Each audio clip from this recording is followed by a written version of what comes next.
No matter where you come from, no matter where you're going, here's a place where you can take comfort in the knowing that whether if you've come to stay a while or just passing through, this door is open to you.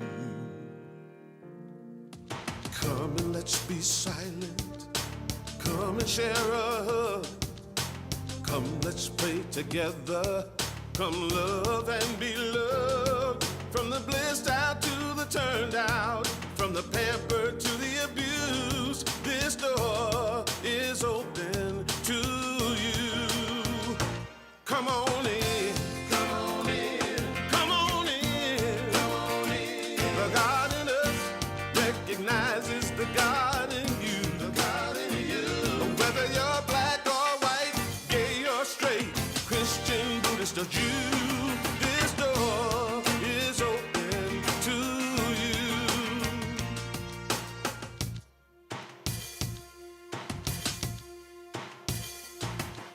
If there's some kind of trouble or pain you're going through, know that you are not alone and someone cares for you.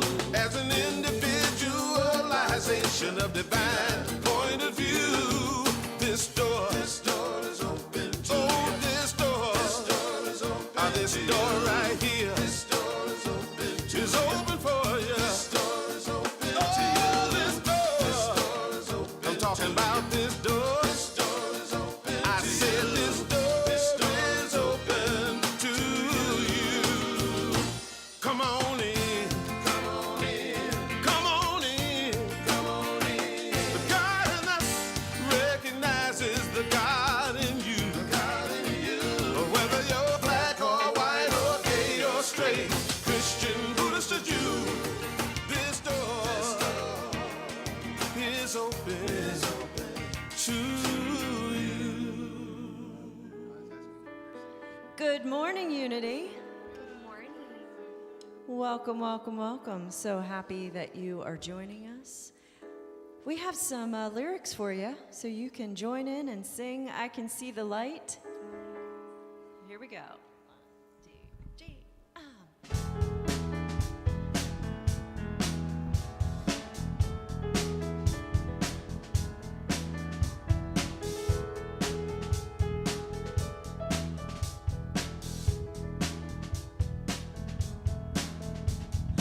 Oh, what do I feel? Oh, what do I know? Oh, what do I see? Oh, what do I wanna be? I can see the light in you and me.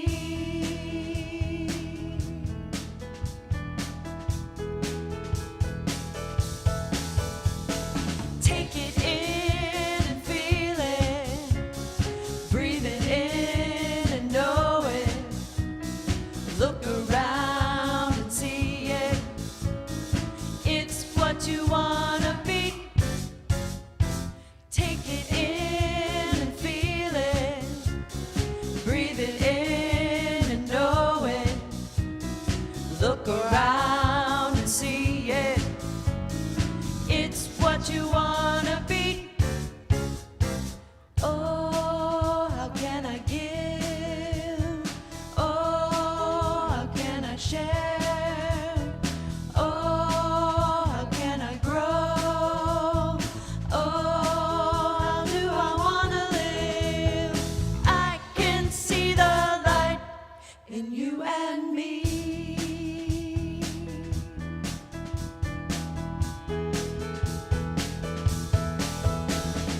Let it out and give it.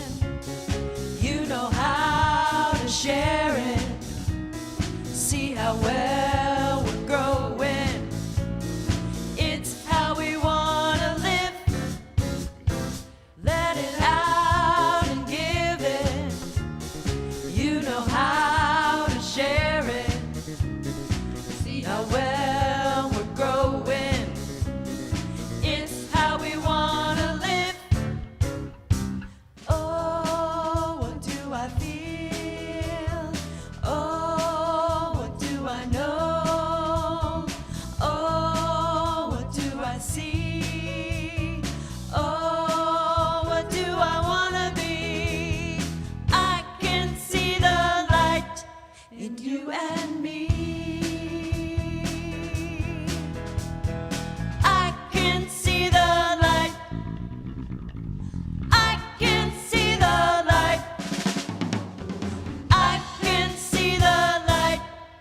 between you and me.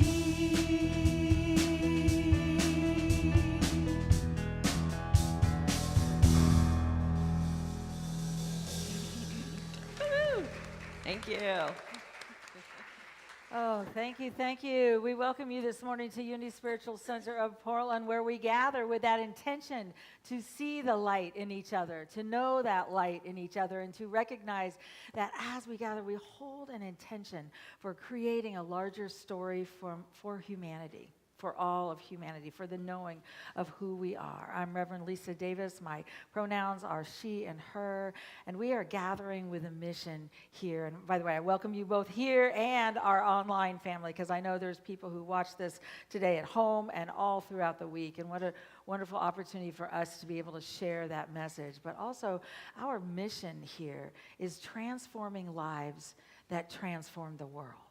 And the desire is that every one of us experiences transformation and then in turn touches the world around us. And our vision is creating community, living love, teaching truth, serving spirit, and practicing peace. It's a way for us to live these principles and these ideas that we know. So we're so grateful to have you here. I wanted to read something from Mark Nepo. Many of you have read his works. If you haven't, I just encourage you to just look at him and his journey of life and his poetic way of seeing that sacred journey. He said, the only way to live life to its fullest is to give our endless effort to whatever is before us until an unforeseen path leads us into the grace of discovery and acceptance. And sometimes we're not already there. How do we do this week? Sometimes we say, can I just let go of all that is happening out there and understand truly the depth of ourselves? And yet it's a journey where we walk together, where we work together. In just a moment, we are going to open in prayer. And that idea, we're not praying to some God out there. Instead, we just invite you to experience the ground of being, that God of your understanding, the truth of that foundational essence. And I know I grew up with hearing divine mind. There is a mind, a divine mind that is love all around us, within us, as us. And as we open to that, we begin to realize that each of us is a traveler along this journey, this sacred journey. And so if by any chance you've shut your heart down this week, if you've pushed things out, I just invite you to take that deep breath, to breathe in, and to breathe in the fullness and the wholeness of the truth of who you are. And we open just knowing, Infinite Spirit, we are open and receptive to the truth of this universe, for this ground of being, the vibrant life that fills us, that surrounds us, that reminds us of the truth of our being as we say yes to the light and the presence and the power within us. And we know that that presence and power encircles this space, this sacred space, as we see wholeness and life and love within every being here and around this planet. Every being. Incarnating to say yes to life, to the love that they are, to the presence and the power that moves through them. And we hold that space. For those around this country that are hurting, that feel separate and alone, that have been told they don't belong or they're not whole, we hold a knowing. Every being is whole, infinite, complete. And we hold that space together, knowing that that idea rises and encircles not just this country, but this planet. And we know that peace, a peace that passes all understanding, is present and available in this day as we say yes to the sacred journey that we walk. And so it is. Amen.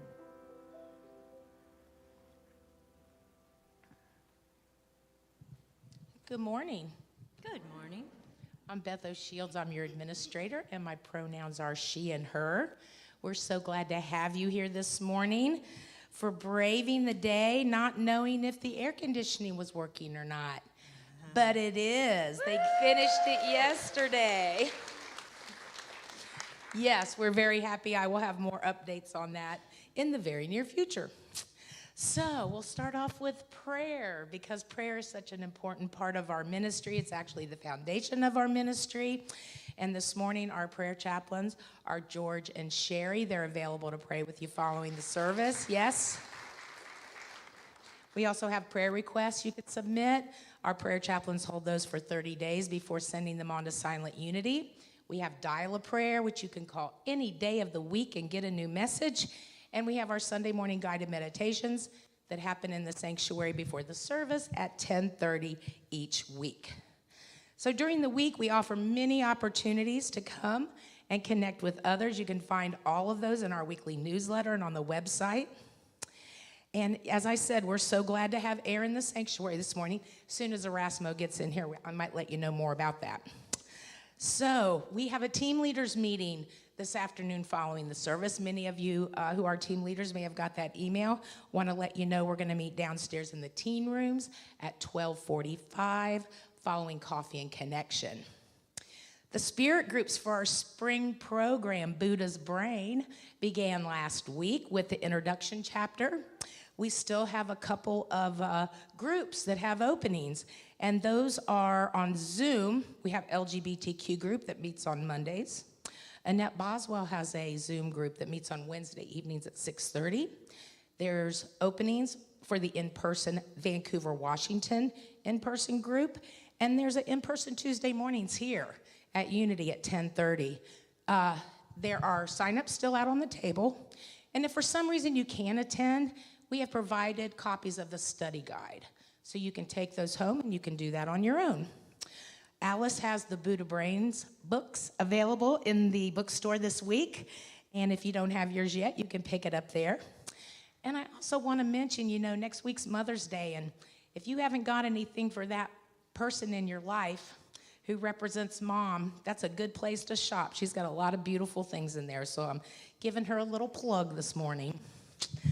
Okay, I want to mention that the Green Bag Program, very active. We had 28 of you, 30-some sign up. We had 28 bags we delivered the last time. You're supposed to pick up a green bag when you bring yours back. And we know you haven't because there's a big stack of them out on the table. So we want you to do that. If you signed up for that, make sure you pick that up. The bags are not due back until the first week of June.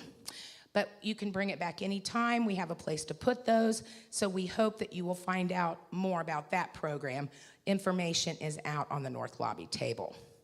This Saturday, the garden team meets out in the garden at 9 o'clock. If you're ready to get outdoors and get your hands in the dirt, this is your opportunity. We have a wonderful team of people that work out there each month. Second Saturday, 9 a.m. The opportunity to join our community and membership is here. There are new member forms out on the lobby table. You can fill those out, and you can bring them to the new member orientation, which is today with Reverend Lisa in the chapel following the service at 12:45. This is a required attendance if you are seeking membership here at Unity. And this is the last Sunday to secure your ticket for Cinco de Mayo on 9 de Mayo, which is Saturday the 9th. If you haven't done that yet, we really want you to come. Portland is a foodie city, right, folks? You cannot get a better menu than this anywhere. I'm going to read the appetizer: small street tacos, chips and queso, ceviche. For dinner, we have avocado salad with Mexican rice, enchiladas, beef, vegetarian, and chicken pozole.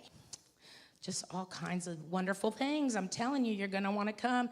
Colleen has been working overtime with the desserts. We have margarita cupcakes. We have jalapeno lime ice cream. We have Mexican chili chocolate brownies and flan. I'm telling you, you cannot eat anywhere important for $20. People have said, oh, but it's Mother's Day weekend. Bring your mother. It'll be a great night. You won't have to cook. We're doing the cooking for you. All proceeds go to the HVAC fund. Please plan on joining us. See Colleen out at the table today. And then, of course, next Sunday is Mother's Day, and we always have a lovely special service for that. We also want to have a special potluck coffee and connection that day. We want y'all to bring stuff so that our moms can enjoy a nice festive Mother's Day downstairs after the service. So bring something to share next week. And then the women's group is going to meet after Coffee and Connection, and they are going to be honoring mothers. All right, as you can see, we have a lot going on here, and we are so glad you joined us today. If this is your first time here, we trust that you got a welcome packet on your way in. And if you didn't, now's your chance. You can raise your hand. Our ushers will put one in your hands right now. There is a yellow card on the back with a QR code. If you know how to use those QR codes, you can fill that out and get on our newsletter mailing list. It's also on our video stream right now too, so if you're watching from home, you can do that as well. There's a red rose sticker on the front. We'd love you to put that on your name tag so we can honor you following the service. We do invite you downstairs for Coffee and Connection, where we like to get to know you better. So again, thanks for joining us today, and we hope you have a wonderful week. Thank you. Thank you, Beth. And we do welcome all of you who are here for the first time, or you haven't been here in a long time and you've come back. What we know is that every one of us is on a spiritual journey. And like it or not, we're right where we need to be to do all that is ours to do. Sometimes we'd like to be somewhere else, but we truly are where we need to be to create those stories and those ideas. If the words that you hear today work for you, I would encourage you to become a part. One of the important pieces is that, I used to hear it from my mother all the time, from the Buddhist idea that we get sick alone, but we can only heal together. And we're learning how to come together. We're learning how to touch each other's lives and to recognize that we are interdependent and that we walk this sacred journey together. So I'd encourage you to become a part. If these words don't work for you, I would encourage you to find a place that will support you, that does remind you of the truth of who you are, and that fills you with that awareness as you move into your daily journey.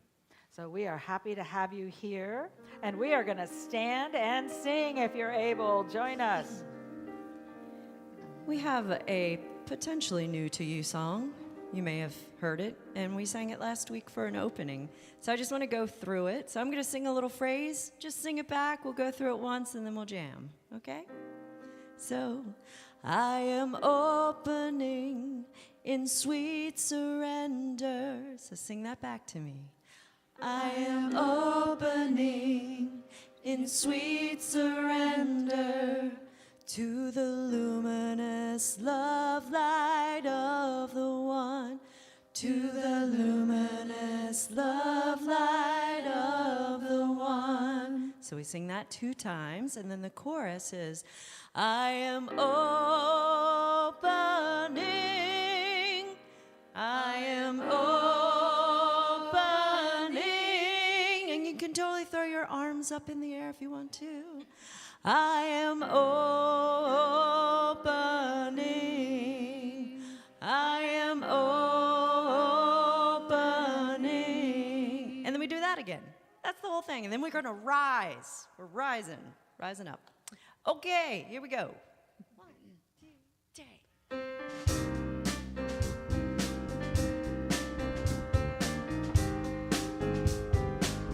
Okay, let's go.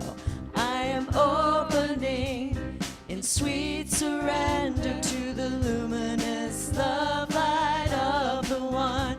I am opening in sweet surrender to the luminous love light of the one. I am opening, I am opening, I am opening.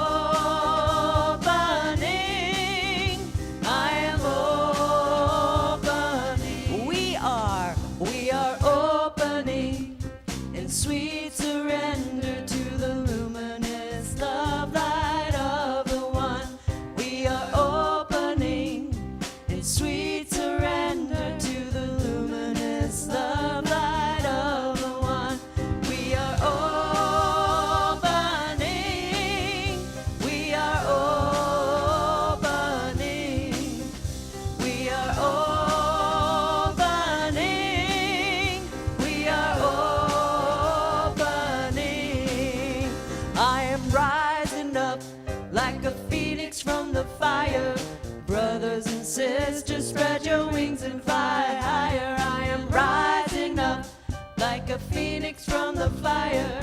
Brothers and sisters, spread your wings and fly higher. I am rising up. I am rising up. I am rising up. I am rising up. We are rising up like a phoenix from the fire. Brothers and sisters, spread your wings and fly higher. We are rising up like a phoenix from the fire. Brothers and sisters, spread your wings and fly higher. We are rising up. We are rising up. We are rising up. We are rising up. We are rising up. We are rising up. We are rising up. We are rising up.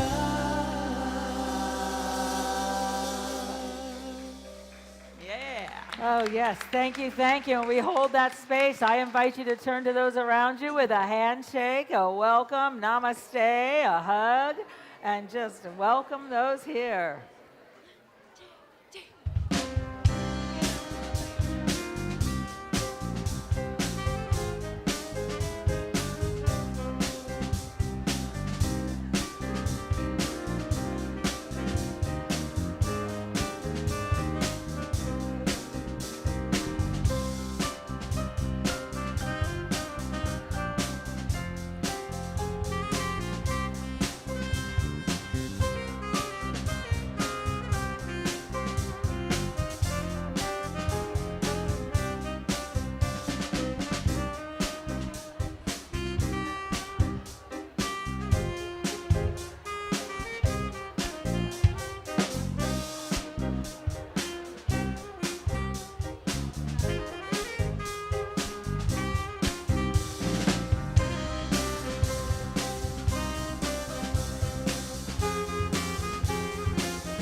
What a gift it is to gather together and to recognize this is a place we can celebrate each other and the journey we walk. One of the parts of our service is always just spending a few moments in meditation. And if you haven't added meditation to your spiritual practice, I'd encourage you to look at the benefits and the blessings of meditation, because again and again we're asked to center ourselves, to remember that presence and power that sources us and that just simply reminds us we're whole. So as you listen to this music, I invite you just to take that sacred breath of knowing.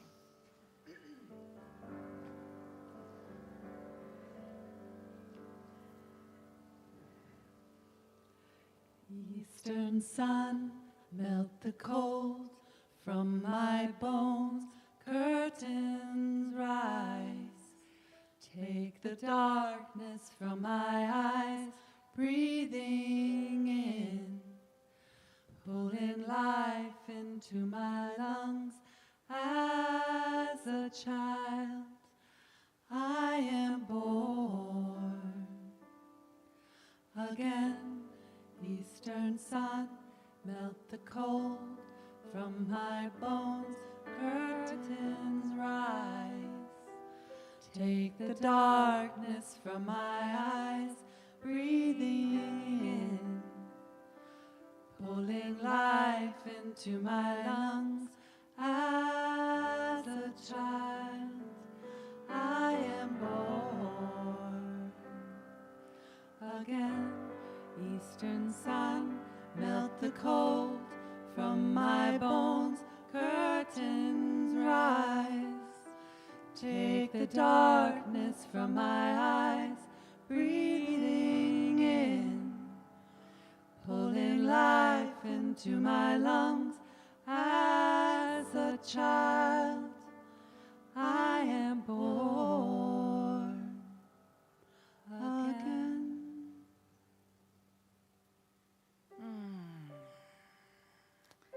As we breathe in fully, relaxing our bodies, our minds, we simply allow the letting go of all cares, all concerns, of falling away, and a breathing into a cellular remembering. I am one. I am one with His presence and power, with love.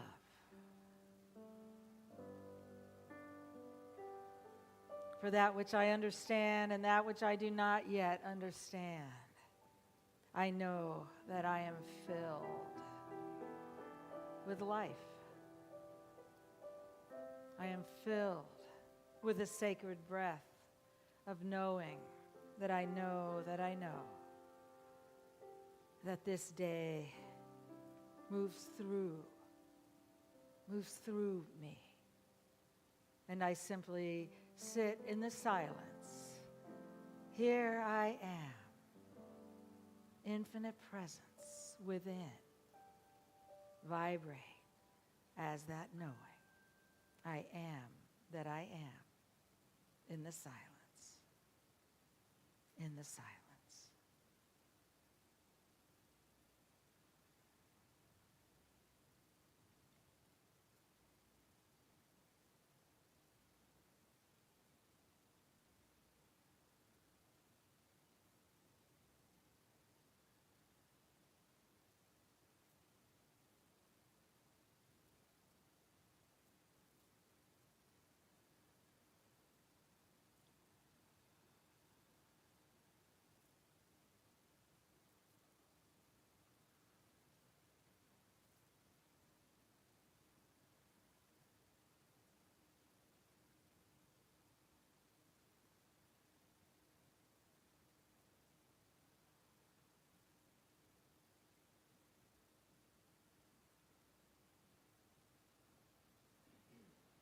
And in this breath, in this movement of life, I say yes.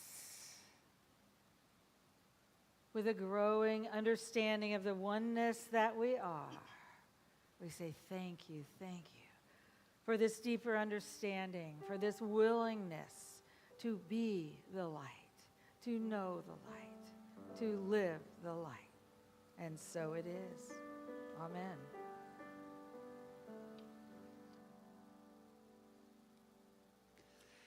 Eastern sun, melt the cold from my bones. Curtains rise. Take the darkness from my eyes. Breathing in, pulling life into my lungs. As a child, I am born again. Eastern sun, melt the cold from my bones. Curtains rise. Take the darkness from my eyes. Breathing in, pulling life into my lungs. As a child, I am born again.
Look up to the sky, searching for answers in this war-torn life. And I look out to the west, praying for peace worldwide in the sunset.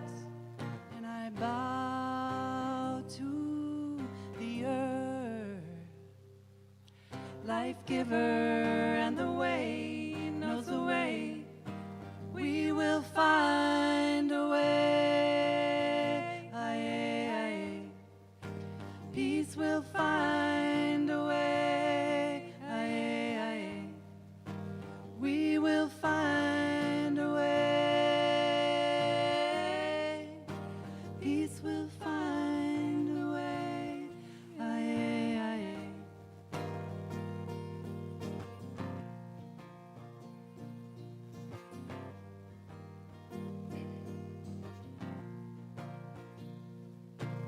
Look up to the stars, doomsday news weighing down my heart. Look out to the east, hope shines with the sunrise to heal all our grief. I bow to the earth, life giver, and the way knows the way. We will find a way. Aye, aye. Peace will find a way. Aye, aye. We will find a way. Peace will find a way. Aye, aye. We will find a way. Aye, aye. We will find a way.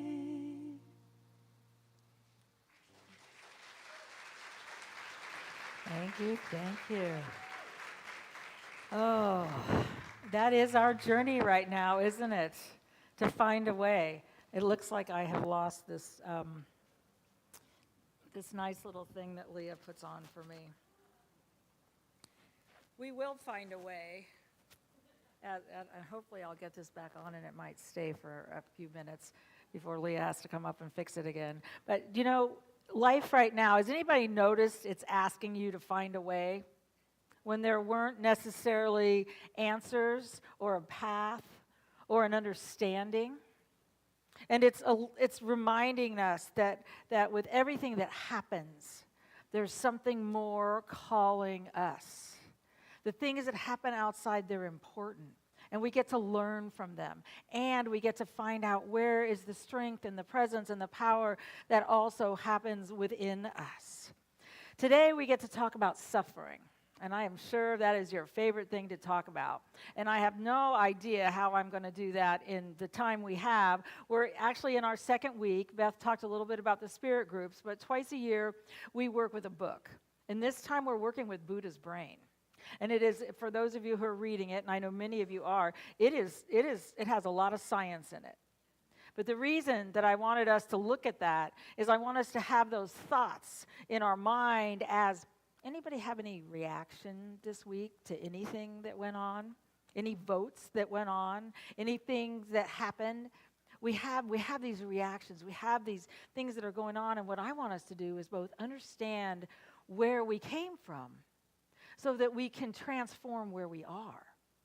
Because humanity still has to work through and find larger pictures for and larger ways of understanding where we are and what will shift these places and these pieces. Because many of us have the privilege of not having to go into and to worry about some of the things for a lot of years. And now they're right here. And the invitation is to find that. We're in the second week of this program. And by the way, I wanted to just share with you, if you've been watching the Peace Monks, they just came back to this country. But they're, from one of the things, the dog's name is Aloka. And of course, they put all the wisdom from Aloka. But it says, in the teachings of Buddha, peace is not something we demand from others. It is something we cultivate within ourselves. You can march for peace, speak about peace, wish for peace. But if the mind is not calm, if the heart is not kind, if anger still lives inside, the world will never change. This walk was never just about distance. It was about transformation. A reminder that loving kindness, compassion, and awareness are not ideas, they are practices. And they begin with you right now. And many of us, as we balance this time, what happens in times of chaos? First of all, we know chaos is an evolutionary driver. Stress is an evolutionary driver. For those of you who have ever studied the spiral dynamics with us and realize that in this theory, this scientific theory of the growth of consciousness, stress is what moves it forward many times. Now, I continually say to myself, I do not need stress in order to evolve. I will pay attention, I will listen, I will do all that I am called to do, but the truth is, many times stress hits us. It hits us in the face. What's interesting now is it's hitting us individually and collectively. And we're being called to a listening that we may not have worked with or struggled with or any of that. And so I want to just look a little bit as we start this morning with the neurological systems, because our brain is part of that. Anybody notice any, what would you say, more stress on your brain and nervous system recently? At least three. At least three people have. But I want us to recognize that that's where we feel the stress. And we can figure out, how do I wrestle with it? How do I hold it so that it blesses me? Don't let the angel go. Don't just say, okay, just get away from me. Because a lot of times that's what we want.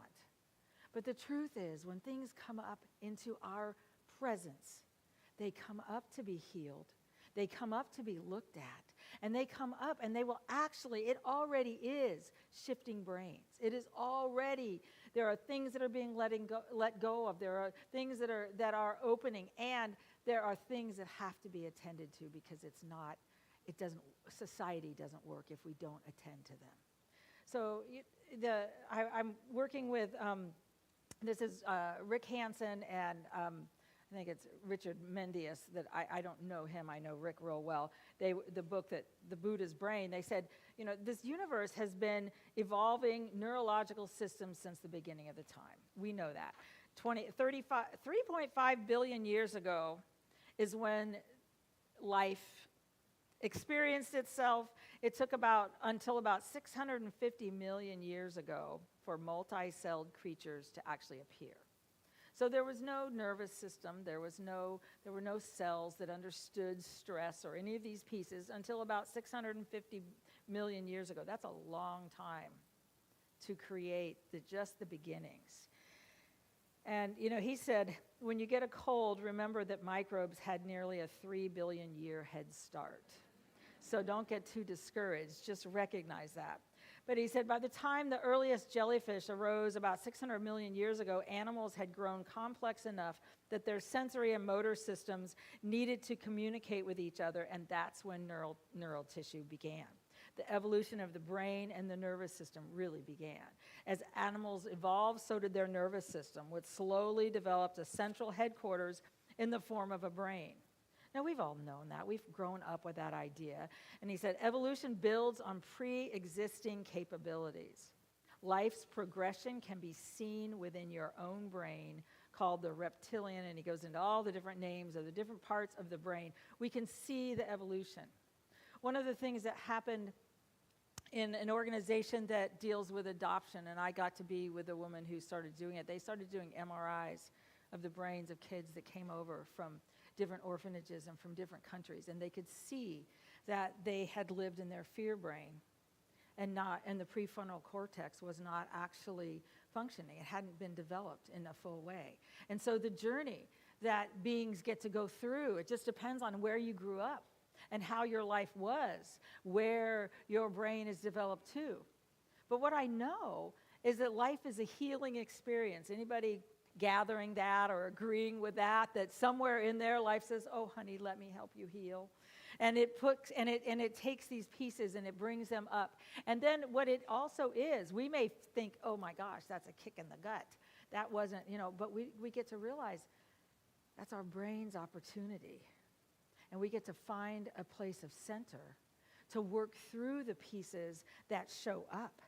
And he went on to say that cortical tissues that are relatively recent, complex, conceptualizing, slow, and motivationally diffuse sit atop subcortical and brainstem structures that are ancient, that are simplistic, concrete, fast, and motivationally intense. So we have these different stages of the brain. And so often I will remind myself, as I learned with my kids, oh, we just went back into the reptilian brain. I'm in fear brain. And sometimes I just stay there. And what's fascinating is you can't see out of it. You can't see a picture that's large enough for you to grow and to expand and to create something more. So sometimes we just see right where we are. And the way that we find a larger picture is both to learn how to be in that brain. And for myself, it's breathing. It's acknowledging, oh, guess where we are? And sometimes I say, they did it. And then I can't get out of where I am. But eventually, when I ask the question, what is this teaching me? And I sit with it. And sometimes it takes days to sit with it. But when we do, and we hold it, and we're not on fire, the world is not ending, it simply means, oh, this hurts. I wonder if it hurts from something in my past. I wonder if it hurts from something I was raised with that has to do with generational pain or understanding. I wonder what this is. But as we do, we have the ability then to reshape. And what we're reshaping is our thoughts. But our thoughts create and shape and form and transform our brains. And so when we have the courage to look at that, we begin to realize that suffering, I'd like to say it doesn't have a purpose, but we wouldn't be doing it if it didn't have a purpose. And the purpose is that, one of the purposes is that it offers us an opportunity to choose again, to use a different part of our brain, to develop a bigger ability to move. And he said there's 3 survival strategies. Over hundreds of millions of years of evolution, our ancestors developed 3 fundamental strategies for survival. And it was simply creating separations. We have grown up with people using that idea. You are separate from me. You belong and you don't. And as a country, we are facing that old belief in a brain, that old habit. And we have to be the ones who go back and say, why? Why did we separate that? And you might think, oh, I'm a unity person, I'm a new thought person, I'm a spiritual person. I don't have any of those separations. Life says, oh, honey, let me tell you, they're still there. We're still working through them. We're still finding out who we are. And so when we walk into a room, they're younger, they're older, they have more value, they have this, they have that. We've been taught to do it individually, we've been taught to do it collectively, and the universe is saying we can't survive this way. So that's one of the ways. Another one is stabilizing systems. Something comes up into our essence and it's like, and we just feel this kick in the gut, or we don't like it, it's not good, it's hard. We want it out of there because we actually our desire is to stabilize our brain. Our brains need that stability. And they will create it by saying, oh, I know this answer. They're at fault. And now I'm okay. My brain's okay. Just tell me what the answer is and I'll be okay. So part of allowing our brain to evolve is living in the in-between and the unknown and holding something we don't know or absolutely have the answer for. And the third one is approaching opportunities, which he calls carrots, and avoiding threats. And we do it all the time. Anybody see something they didn't like this week, maybe in the news, and you turned it off? And it was like, I can't have this in my world. And there's times when we have to do that, to say it's too much. But I'm also learning that the ways that my brain chose to avoid threats mean that I don't put myself in places where I could connect, or I could shine my light, or I could be a part of something more, or I could recognize, wait a minute, I was told that was a threat. That's not a threat. That's the unknown, and the unknown is okay. So we get to change our views about some of this. But those three things, we'll be working with them in several different ways. But what's fascinating, and he said, although these strategies are very effective for survival, if you are out in the wilderness for the next 30 days, they are really good.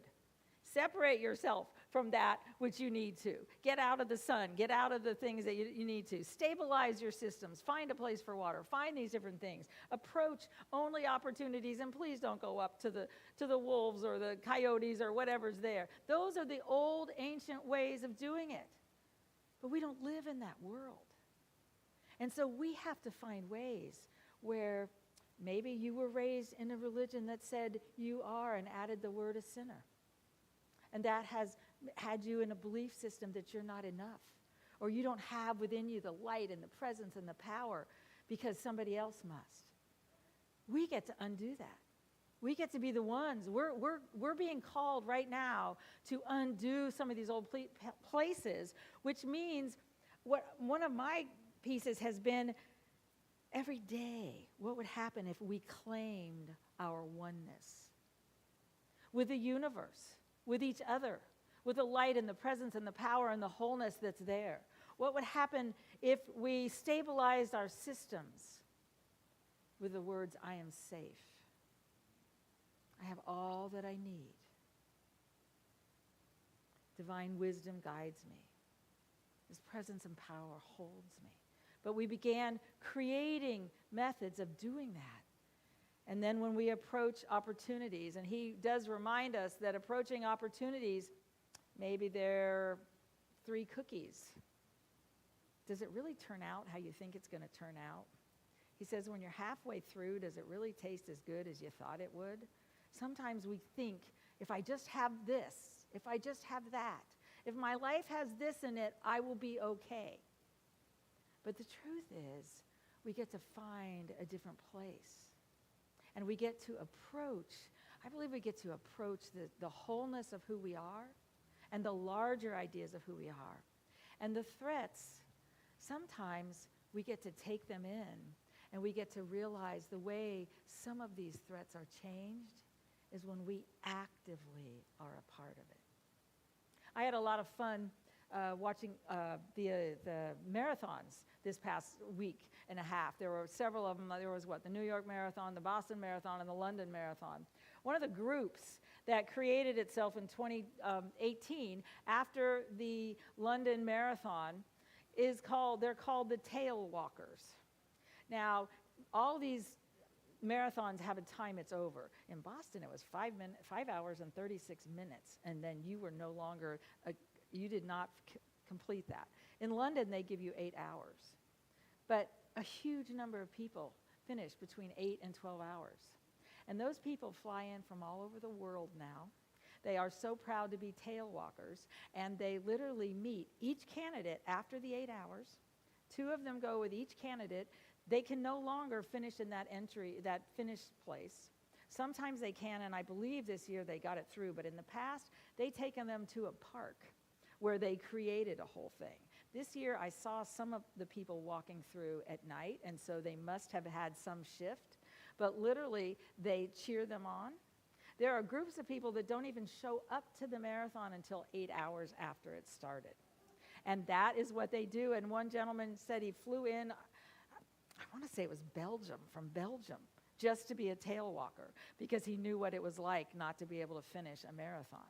So those are simply saying, we're going to create something different here. And it's using our brains and our mind to think there's a different story than I knew, and it's in a soft, gentle place. But it took something that was really they talked about the number of people in either 17 or 18 that were crying at the end because they didn't actually finish what they had spent so much time training for and doing. And they created something larger. But I want to share with you another story, and it's about a woman, Catherine Burks. And she was an American civil rights activist. As a young girl, first of all, she was born in 1939 near Selma, Alabama. And she was raised in Birmingham, Alabama. And let me tell you, as a young black girl, she had a very different journey. And what worked and what did not work were very different for her world and how she could see, was she safe? And so her brain got a lot of different messages than many others had gotten. And she went to Nashville for college. And one of the people she met at a talk at the, University of Nashville, I believe it was, was John Lewis. And she started getting training. And she was trained in basically nonviolence and discipline, how to face hatred without responding with anything but love. And I don't know about you, but that's one of the learnings I desire to have and to live. And she became one of the freedom riders. She saw what was happening. She was not the first group. She was the second group. But she went on that freedom ride in 1961. And in that second group, she rode, so if you don't know, they were the ones that rode into the South. It was a white person and a black person, and they rode together. When she got to the station, the bus station, in Anniston and in Birmingham, Alabama, mobs attacked. And she was part of that. And she was beaten. She survived. But the big threat and the big message again and again and again was, don't do that. This isn't safe. You're not supposed to be doing that. And what she said she got from it, and by the way, she went back, she survived it, and she spent the rest of her life teaching and talking about what it takes to be a freedom rider in a time when the society didn't want it, and where she lived and where she came from didn't have a story large enough that included her. And many of us are caught in that same story. It's an old story, and we might say it's not mine, but if we live in this country, we've been a part of it. And so she decided that there was a purpose to her life, and it was to share that message. She taught school, she did the things that she could do, and she began speaking all over the United States. She made her transition in 2023, and she spoke up until about 6 months before she passed away. But her intention and her purpose in life was to say, there's more than this, and to tell every person she could that any of us can do that. And I look at that story, and I think, what did it take for a brain who had been said, you're here, to say, actually, I'm here? You talk about transformation. That's transforming that. And instead of taking this happened to me, and she had every right to say, this happened to me. And I know she wrestled with that. She said, this is what we can do about it. And she stopped being the object and became the movement for good. So when we're getting learning and we're getting lessons and we think, oh, this knocked me down, my invitation for us is to say, wait a minute.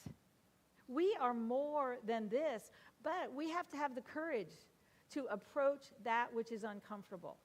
When you hear stories and you hear things, I am not asking for every one of us to do this all the time, but I am asking for us to say, yes, I'm willing to allow this to happen. One of the things we know and that he goes over is everything changes. And most of our suffering comes from the fact that we don't want it to. We don't want it to be, we don't want it to change, we don't want it to move, and that's where we get to shift. When our gut says something's wrong here, what would happen if we celebrated and said, oh, good, this is something that is going to teach me. It's going to help me understand, because that takes us to another place. He talks a lot about first arrow and second arrow. Anybody work with that before? If you've worked in Buddhism, you have. I grew up with a mother who used it all the time. So a first arrow is when Catherine was beaten at getting off that bus, when they pulled her off that bus by a mob. The second arrow is all the times in our lives we replay it and say, look what happened to me.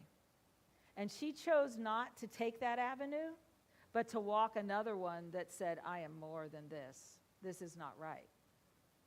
Many of us have spent lives saying, this happened to me as a child, and I am not putting it down. I know what trauma does. I know what these pieces do. I know we're working through it.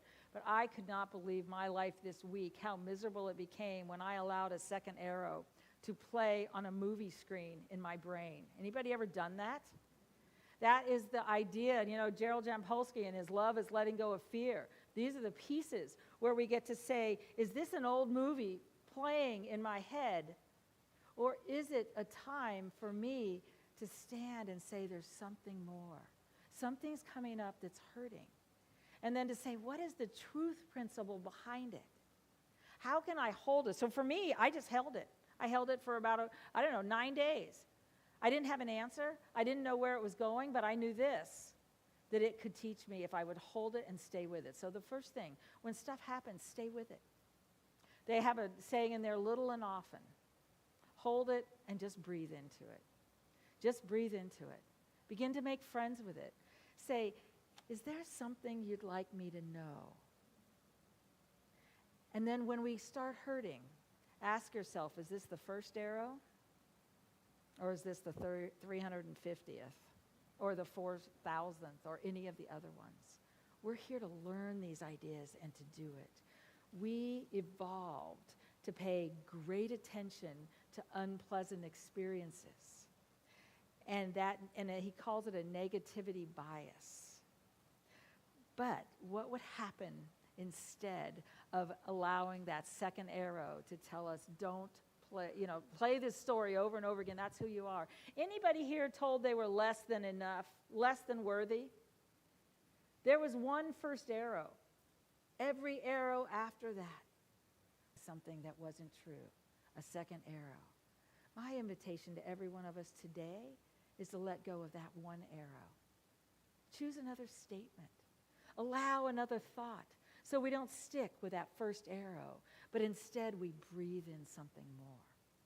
I'm practicing it both with some of the stories and the things that are hard to hold, and I'm holding them and saying, teach me. My heart is large enough to understand, to grow, to know, and just letting it be. And taking a break when I got to take a break. Walking around the block, doing what I need to do, laying down on my bed, reading a novel that I get through and have no idea what the names of the people are. But that's what, it's like, find another answer for a little while.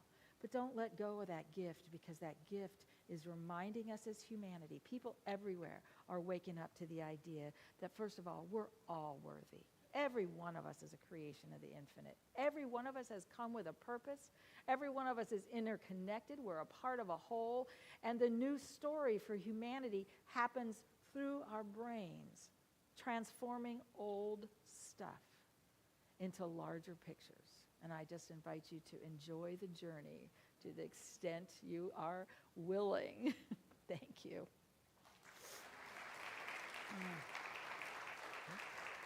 Oh, wait. Actually, in a moment. Lori Lancaster, where are you? Lori's coming up, and you're doing it next. You're next. Yes, we have. I wanted to invite one of our board members, Lori Lancaster, up. Well, good morning. All right, so I'm here to say, my dear family, from the moment I stepped into this and heard the Sunday messages about 15 years ago, I knew this was the place for me. Taking classes to learn more about Unity and New Thought teachings gave me the tools to respond to everyday life experiences that were more thoughtful and responsive. I'm not always successful, but it allowed me the grace to forgive myself when I forgot who I was and to remember and then begin again. That's the beauty of that. So this is my spiritual home. I've found a place where I can grow in consciousness alongside with all of you, my community. Today I want to share something personal. Not quite 2 years ago, my good friend of 40 years, Marion Massey, made her transition. And unbeknownst to me, she included me and the other 3 ladies drinking and potluck society members in her will. As friends, I never expected anything in return for the love, companionship, and service that we shared over those 40 years. Love is a verb, and we demonstrated that with one another regularly, and that was always enough. So from the gift that Marion left me, I'm making a donation, not just as a financial gift, but as a spiritual practice. For me, giving is an affirmation of trust. It's a way of saying, I believe in the flow of life. I believe that what we give, we circulate, and what we circulate expands. So in spiritual principle, abundance isn't something we hold on to. It's something that we participate in. It moves, it breathes, it flows through us as generosity, as kindness, and willingness. I choose to be a part of that flow. And I invite you, not from obligation, but from awareness, to consider your own relationship with giving and receiving, not just financially, but in all forms, your time, your presence, your love, and your encouragement. Because receiving is just as sacred as giving. When we receive, we affirm that we are worthy. When we give, we affirm that there is more than enough. Truly, divine love as me blesses and multiplies all that I have, all that I give, and all that I receive. Together, we create a community rooted in trust, in circulation, and in abundance. So thank you for being a part of that flow with me. Thank you, Lori. So I don't think I could say anything better about the offertory than we just heard from Lori. And so now is an opportunity to give. And I just want you to, just for 30 seconds, think about something that you have done this week, though, that you've given, that maybe brought a smile to someone's face, maybe helped Mother Earth, anything. Does everyone have something in their head? Yeah. So we're making a difference with our energy by giving. And so now is the time for our physical giving, because that's all money is. It's energy that you've earned. You are giving it back to Unity of Portland. And I can promise you one thing that you will receive today. Absolutely. Everybody online, you're going to receive this also by your giving. And that is the smiles that are coming in with our youth and our young adults. Because Unity of Portland is where they are receiving the message that Reverend Lisa just talked about, that you are one, that you are loved, and you are loved. So together, if we could do our offertory prayer. Divine love as me blesses and multiplies all that I have, all that I give, and all that I receive. And you can give in many ways. And behind your chair is this little card. And so if you need help, it's here. All right, thank you.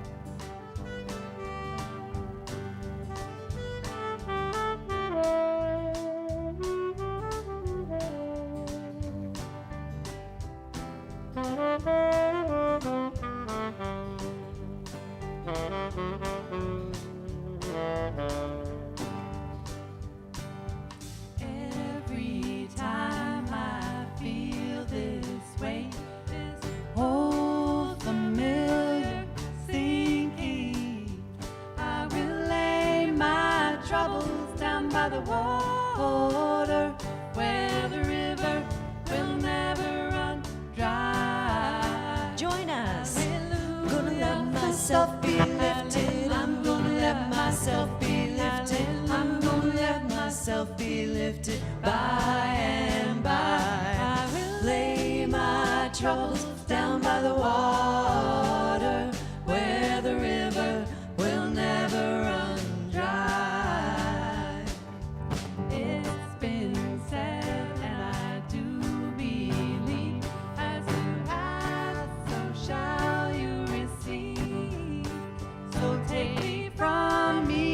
troubles bring me sweet release, where the river will never run dry. I'm gonna let myself be lifted. I'm gonna let myself be lifted. I'm gonna let myself be lifted by and by. I will lay my troubles down by the water, where the river will never run dry.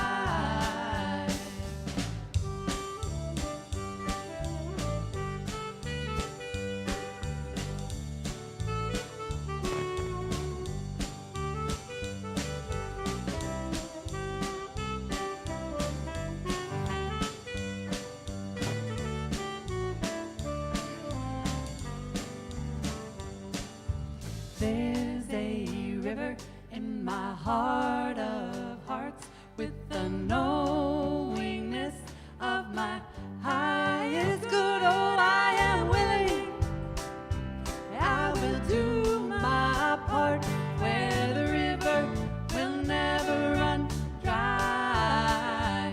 I'm gonna let myself be lifted. I'm gonna let myself be lifted. I'm gonna let myself be lifted by and by. I will lay my troubles down by the water, where the river will never run dry, where the river will never run dry, where the river will never run dry.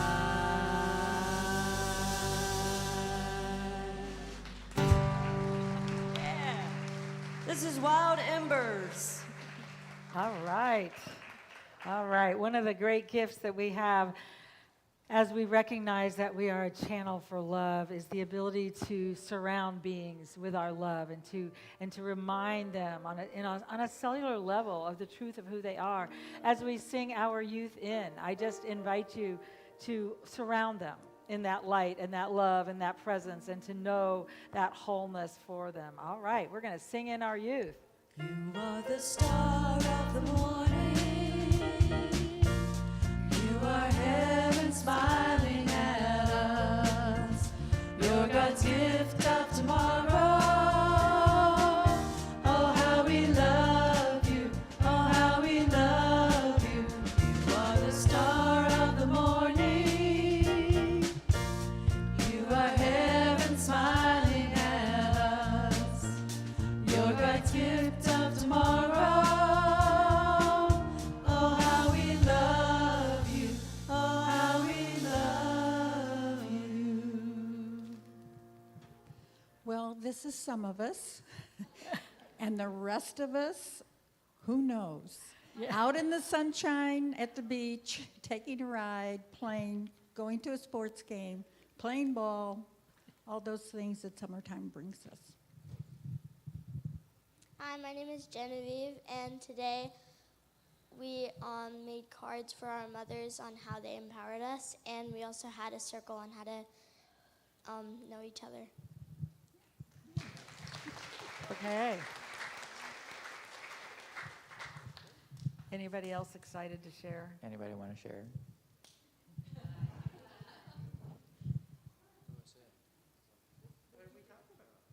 We talked about all like the powers we have, and that we can really make all of our own decisions in our life, and that when we talk about powers, it's really everything we do is our powers, you know, because we choose that. Yeah.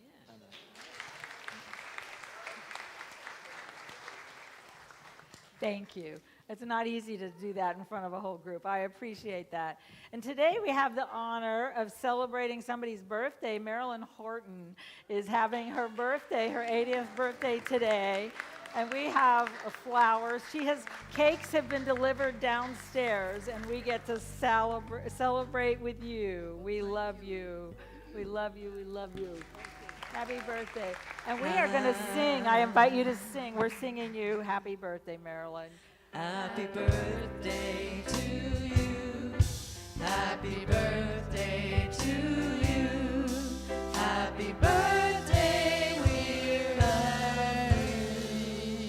Happy birthday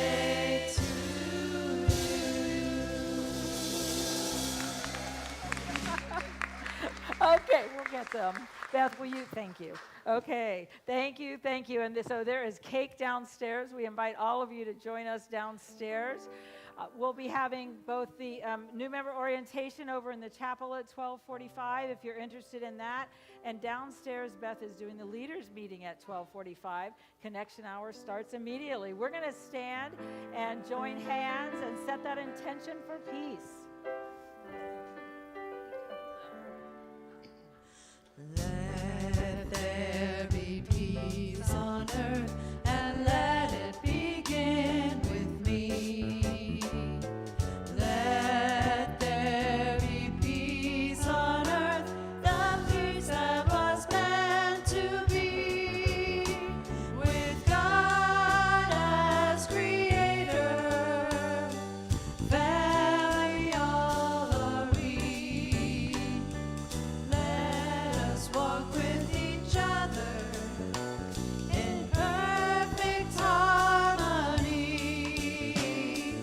Let peace begin with me.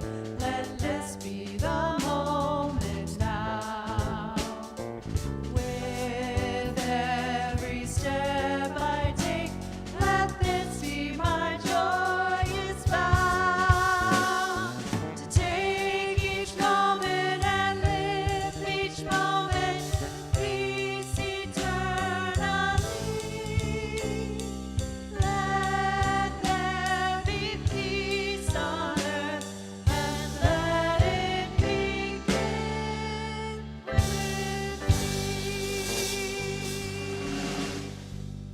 And I just wanted to say thank you, Erasmo. He was here about 40 hours so that we have a new air conditioning system this week and many others. He also helped us this morning with quite a few things going on, and we are so grateful for all of the blessings that come in. And what Lori was saying is that we began our May month of special giving. So you'll get a letter through your email, and it's just an invitation to be a part of that. Her $10,000 gift is a match. And so we just simply want you to know that. We invite you into that. And we are going to close with our unity prayer. The light of God surrounds us. I am the light of God. The love of God enfolds us. I am the love of God. The power of God protects us. I am the power of God. The presence of God watches over us. I am the presence of God. Wherever we are, God is, and all is well. And the kids do it very firmly. So we're going to sing our youth out and join them downstairs for Connection Hour.